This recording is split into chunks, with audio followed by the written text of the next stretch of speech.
Now I'm going to tell the story as if I were Coach Toyin. I know that we are all entrepreneurs in this room. And by a show of hands, how many of you are in the pursuit of excellence? You know what I mean. You wake up every day, you do the thing, you go to work, you work hard, you're building this dream of yours. And you tell yourself things like, I got to do it. I got to make it. I got to reach my goals. I have to make it work. And that is the mindset that I had for so long, that I have to do this. I have to continue the work. I have to continue to climb the ladder. And I was so focused on my goals. Do we have any other people in here right now? Just give me if you are passionate about your goals, say yes. Okay, great. And if you couldn't tell, I have a bit of an accent. I am from the wonderful country of Nigeria. And I came to America in my early 20s.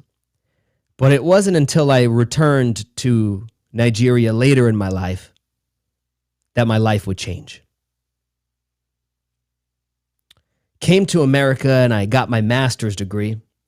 And I was lucky enough to grow up in a very supportive place in Nigeria with my parents, my dad, who was a local leader, someone people looked up to. And I was very fortunate to be blessed enough to come to the United States and get my master's degree.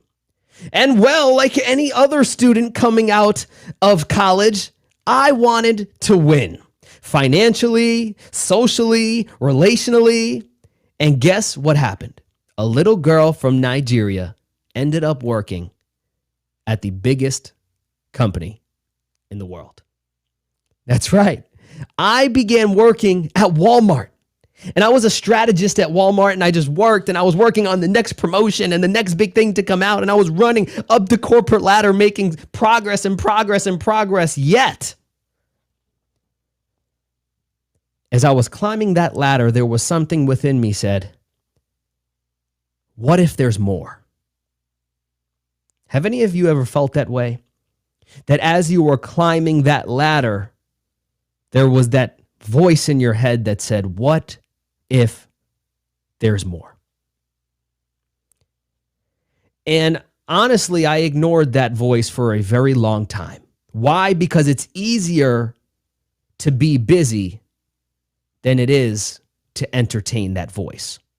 You know what I mean. You go to work and you're so focused on your goals, but you're not paying attention to that voice that's speaking to you, saying, there's more. And I continued at Walmart, and I was doing a great job, leading strategist, working up and just grinding and grinding and grinding and grinding and grinding. And one day, my worst nightmare came true. The man I called my father died. And I was in America. And I was distraught. I mean, the man that raised me, the man that made me the woman that I am today, gone.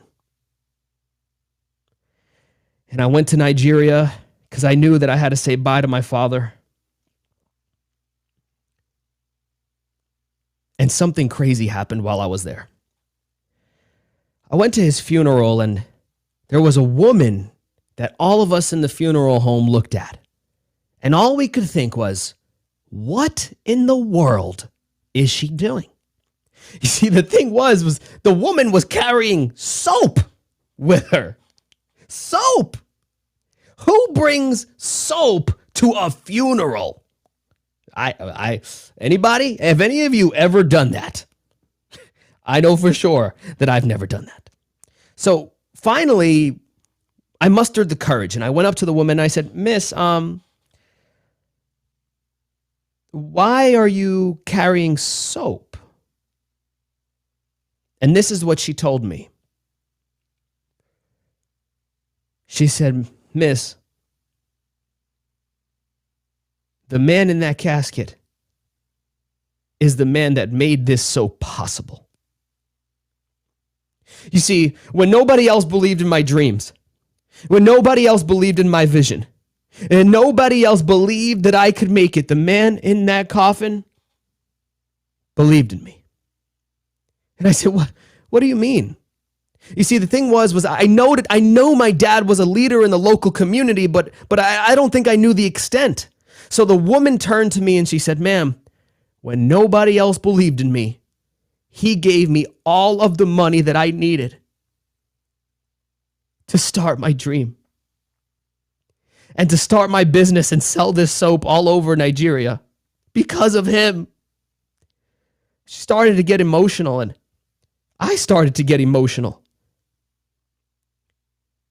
because it was at that moment that I noticed the legacy that my dad left behind. You see, that soap was a whole lot more than soap. That soap represented a person's dreams. And I sat there, and all that could go through my mind was, my dad, he not only gave the woman her soap, he told everyone to buy it. This is the legacy that he left behind. This is how people remember him.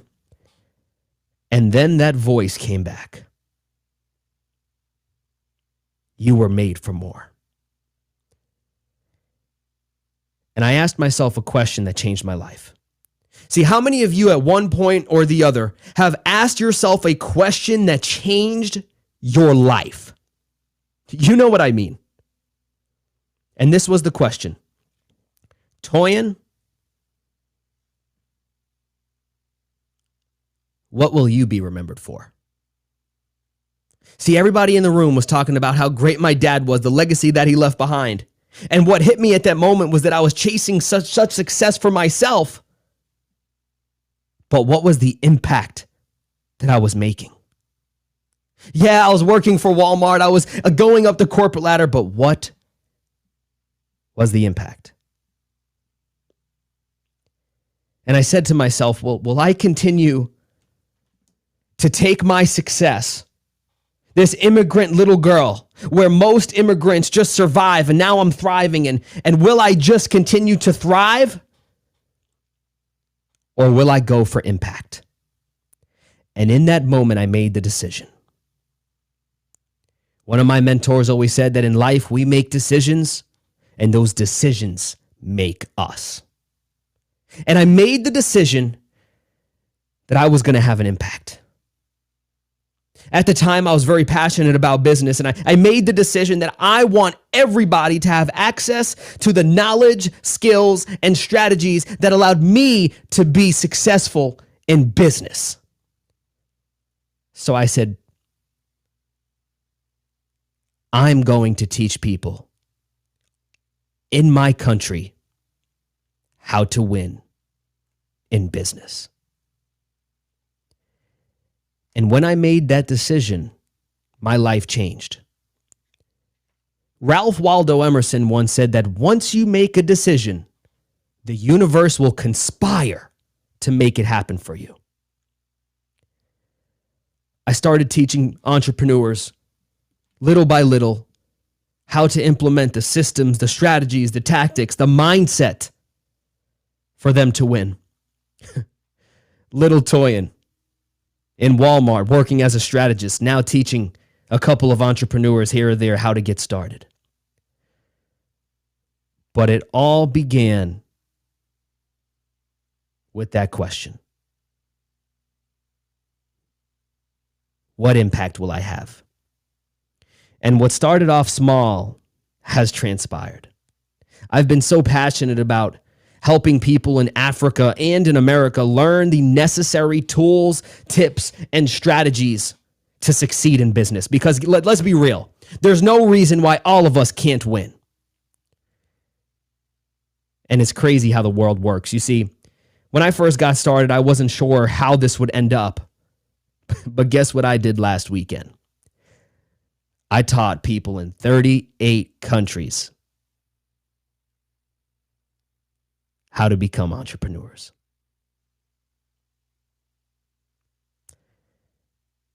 So as you all sit in front of me, I want to ask you this question.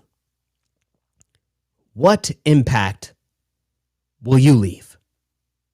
You see, at my dad's funeral, the woman had soap. My question for you is, at your funeral, what will people bring?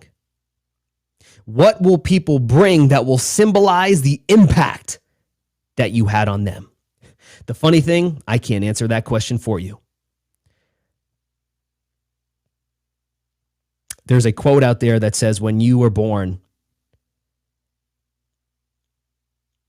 you cried and the world rejoiced. I want to encourage you all to live a life so that when you die,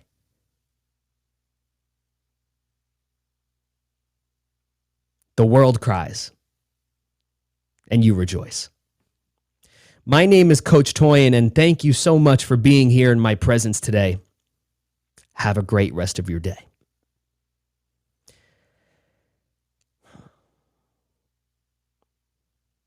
Well, Coach Toyin, I don't know how accurate that was. Maybe you can help me with that. But man, even just telling that story, Coach Toyin, I got a little emotional saying that. You got some deep stuff, girl.